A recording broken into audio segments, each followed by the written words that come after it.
김성훈 감독의 창궐 25일 개봉. 서울 는 연합뉴스. 이재희 기자. 는 영화 창궐 위 김성훈 감독이 23일 오전 서울 종로구 팔판동의 한 카페에서 연합뉴스와 인터뷰 전 포즈를 취하고 있다. 2018년 10월 23일 SCAP@yna.co.kr. 서울 는 연합뉴스. 김승욱 기자는 처음엔 로 청나라로 돌아가려던 이청을 멈춰 세운 것은 목숨을 걸고 제물포를 지키던 사람들이었어요. 이들 덕분에 이청은 하얀 도포가 피와 땀과 흙으로 번복되도록 얘기를 처리하는 히어로로 거듭나죠. 모두의 위식 있는 행동이 만들어낸 히어로를 보여주고 싶었습니다. 지난해 남북 최초의 공조 수사를 다룬 영화 공조를 선보인 김성훈 감독이 약 170억 원의 제작비가 투입된 대작 창궐로 돌아왔다. 조선 말기를 배경으로 사극의 좀비물을 결합한 창궐은 소재 자체가 신선한 데다 한국을 대표하는 미남 배우 장동건과 현빈이 투톱을 맡아 개봉을 앞두고 영화 팬의 기대를 받고 있다. 23일 종로구 팔판동의 한 카페에서 만난 김성훈 감독은 아이디어 회의를 사극과 좀비를 결합하면 재미있겠다는 생각이 뇌리를 스쳤다고 말했다. 2년 반쯤 전 회의 중 나온 이야기였어요. 처음에는 사극과 좀비를 같이 할 수도 있겠다는 생각을 했죠. 차근차근 이야기를 만들어 나갔고, 궁의 좀비가 창궐하고 좀비가 궁 밖으로 나가지 못하게 막는 이야기가 어울린다는 생각을 했어요. 한국 좀비 영화는 2016년 개봉해 1000만 영화 반열에 오른 부산행과의 비교를 피하기 어렵다. 김 감독도 부산행을 의식할 수밖에 없었다고. 현빈 주연, 창궐, 10월 아시아 유럽 동시 개봉. 서울 는 연합뉴스. 배우 현빈 장동건 주연 영화 창궐이 올가을 국내외 관객을 만난다. 배급사뉴는 오는 10월 아시아와 유럽에서 창궐 동시 개봉을 추진하고 있다고 4일 밝혔다. 2018년 7월 4일 유 제공 는 연합뉴스. thoto@yna.co.kr. 부산행은 정말 잘 만든 영화고 상업적으로 성공한 이야기예요. 의식하지 않을 수 없지만 너무 의식했다가는 우리가 가질 수 있는 색깔을 잃을 수 있다고 생각했죠. 사실 좀비물 자체가 오래된 장르고 수없이 재생산된 만큼 우리에게 어울리는 영화로 만들어 나가는 데 주력했어요. 김 감독은 자세히 보면 부산행과 창궐은 이야기의 구조가 전혀 다르다고 강조했다. 부산행은 좀비로 뒤덮인 세상에서 살아남기 위해 도망치는 자의 이야기라면 창궐은 좀비가 바깥 세상으로 퍼지지 않도록 궁 안에 가두고 없애려는 사람들의 이야기라는 것이다. 창궐은 어찌 보면 재난 영화의 포맷이에요. 좀비가 퍼지는 것을 막기 위해 주인공이 해야 할 행동 양식도 다르고 이야기의 구성이나 갈등 구조도 기존 좀비 영화와는 다를 수밖에 없어요. 영화는 크게 조선의 둘째 왕자 이청, 현빈군이 제물포에서 조선판 좀비인 야귀의 습격을 받는 장면과 환궁한 뒤 겪게 되는 권력 암투, 궁을 배경으로 야귀의 물량 공세를 막아내는 장면으로 구성된다. 후반부 이청과 야귀의 대결 장면은 화려하고 시원한 액션을 선보이며 대작 영화의 면모를 유감없이 드러낸다.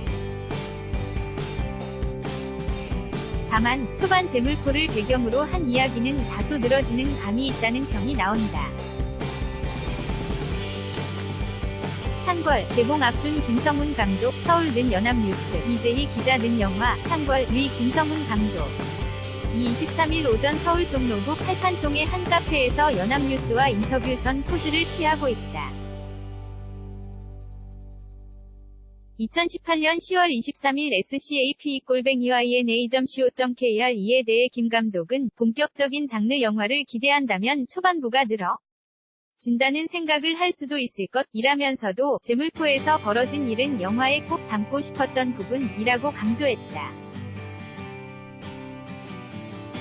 제물포를 지키는 사람들 덕분에 이청은 히어로로 변해갑니다. 이런 이야기를 할 공간이 필요했어요. 개인적으로 요즘 사회에 너무 희망이 없는 것 같아요. 하늘에서 내려온 히어로가 전해주는 희망이 아니라 모두가 만들어낸 희망. 오락영화에서 거창하고 대단한 주제는 아니지만 제가 같이 공유하고 싶었던 부분이에요. 창궐은 좀 선을 배경으로 삼았지만 지난 정권 말 촛불 정국을 연상케 하는 화면과 대사가 꽤 자주 등장한다. 무능하고 위신 많은 왕이죠. 김혜성 군은 내가 이러려고 왕이 됐나? 라고 한타나. 또 이청은 그런 왕을 보며 아무것도 하지 않은 것이 천하의 죄 라고 옥졸인다. 또 수많은 횃불이 궁궐을 감싸는 엔딩 장면은 광화문 광장을 가득 메운 촛불을 떠올리게 한다.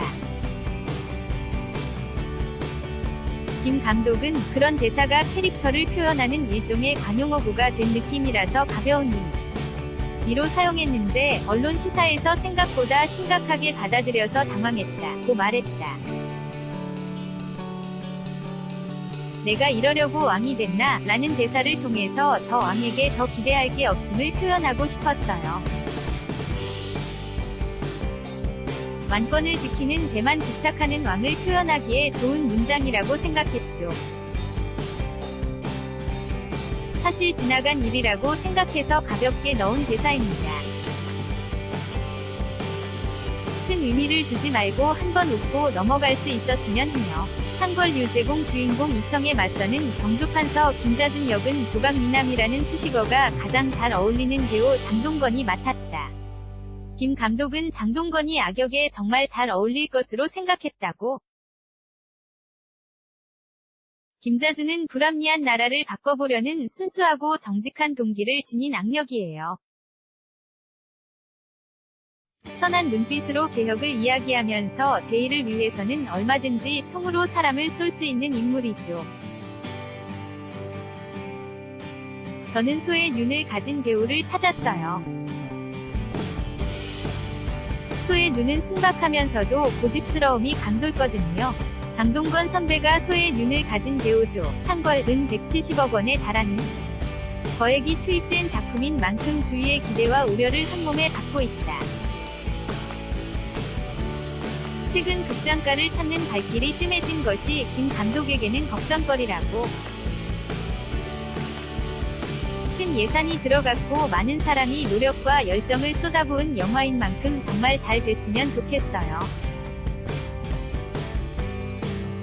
극장가에선 가을이 비수기인데 창궐 이 힘을 내주면 산업 전체에도 도움이 되지 않을까 생각해요.